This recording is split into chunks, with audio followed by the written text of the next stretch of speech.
the question of Israel's occupation and annexation. It has always been the position of the United Nations that it, and I quote, cannot condone a change in the status juris resulting from military action contrary to the provisions of the Charter. The organization must therefore maintain that the status juris existing prior to such military action to be re-established by a withdrawal of troops and by the relinquishment or nullification of rights asserted in territories covered by the military action. End of quote. Thus, after the Six-Day War, the Security Council determined in Resolution 242 of 1967 that Israel must withdraw its armed forces from territories occupied in the recent conflict. In Resolution 476 of 1980, the Security Council reaffirmed the overriding necessity for ending the prolonged occupation of Arab territories occupied by Israel since 1967. Israel's occupation is no longer, if it ever was, a military occupation. It is annexation. In East Jerusalem, the annexation is de jure. In the rest of the territory, it is de facto. But the formal characterization matters little. To use the words of the court in the Wall case, the occupation is today, and I quote, notwithstanding the formal characterization, tantamount to de facto annexation, end of quote. This now applies to the entire territory. This may have been the intention all along. Prime Minister Ben-Gurion affirmed in 1950 that, and I quote, the Israeli empire must comprise all the territories between the Nile and the Euphrates, end of quote. And this was to be achieved as much by invasion as by diplomacy. More recently, Prime Minister Netanyahu has declared that his government will be, and I quote, applying Israeli sovereignty over all the communities formed through the transfer of Israeli settlers, and not one resident or community will be uprooted, end of quote. Through its settlement policy, Israel has sought to create irreversible facts on the ground. It has aimed to create physical facts, which in practical terms make it as difficult as possible to bring an end to its prolonged occupation, the West Bank and East Jerusalem. Notwithstanding, the Security Council has reaffirmed that the settlements constitute, and I quote, a flagrant violation under international law, end of quote. As this court said in the Namibia case, a binding determination made by a competent organ of the United Nations to the effect that a situation is illegal cannot remain without consequence. As in that case, in answering the legal questions now referred to it, the court is not concerned with the question of what practical steps would be required to seize the occupation. It is worth recalling, however, that even greater practical issues have been overcome in other contexts, such as when the French government withdrew 1 million settlers from Algeria in 1962. The French settlers were more numerous than the Israeli settlers in the West Bank and East Jerusalem taken together. France's settlements in Algeria were not only more numerous, they were also far older and better established than Israel's West Bank colonies. I come to my third point regarding systematic racial discrimination.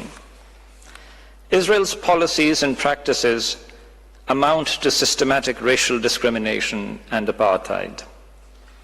Israel has imposed a system of racial discrimination against the Palestinian people since 1967.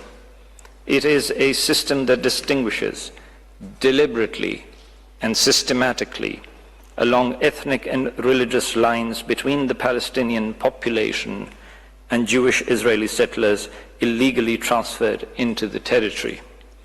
The purpose of domination and oppression may be inferred from Israel's pattern of conduct against the Palestinians.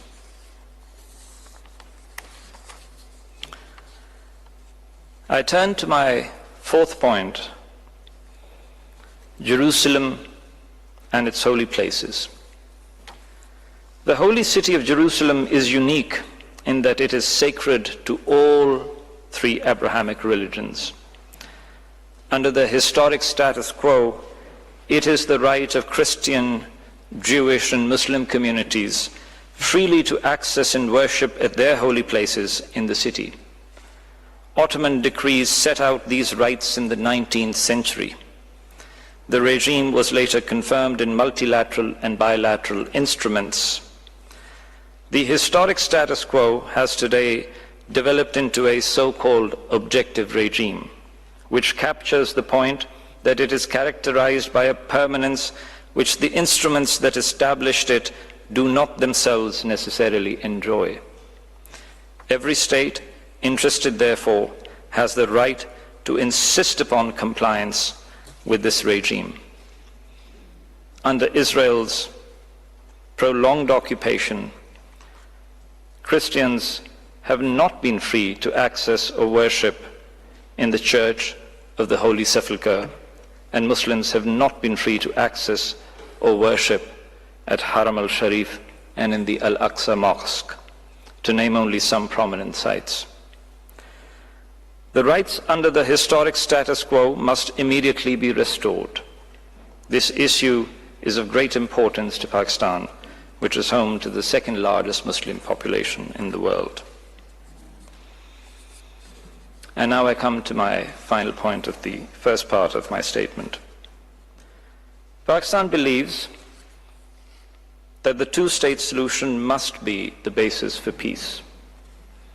In the Wall case, this court observed that the two-state solution was to be encouraged, and I quote, with a view to achieving as soon as possible, on the basis of international law, a negotiated solution to the outstanding problems and the establishment of a Palestinian state existing side by side with Israel and its other neighbors, with peace and security for all in the region. End of quote. Pakistan supports this call. On 26th of October 2023, Pakistan was pleased to vote in favor of General Assembly resolution which reaffirmed that, and I quote, a just and lasting solution to the Israeli-Palestinian conflict can only be achieved in accordance with international law and on the basis of the two-state solution.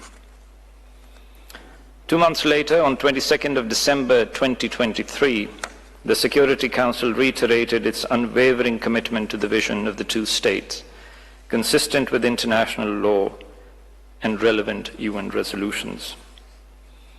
And these and numerous other resolutions by the political organs of the United Nations make clear a two-state solution and negotiations leading to it must be consistent with international law. Negotiations, Judge Arnold Khassani of this court observed in the Wall case, and I quote, are a means to an end and cannot in themselves replace that end, end of quote. He continued to say that the discharge of fundamental international obligations cannot be made conditional upon negotiations. In this regard, the court's advisory opinion in these proceedings will be most important. Far from impeding negotiations in the achievement of a just and lasting two states, the court's advisory opinion will further assist such efforts by making it possible for the parties to make progress on the sound basis of international law and international legitimacy. Mr. President, members of the court, I now turn to more technical legal arguments of my submissions. The court has heard various competing submissions this week with respect to question B of the request. But there can be little doubt as to the central importance of three matters.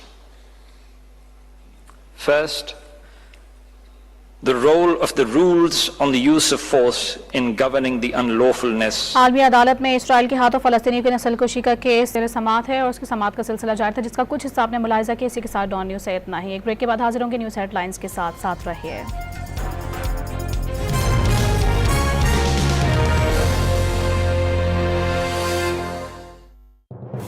Chocolate cookies का आहा, creamy vanilla का कोन का crunch crunch crunch,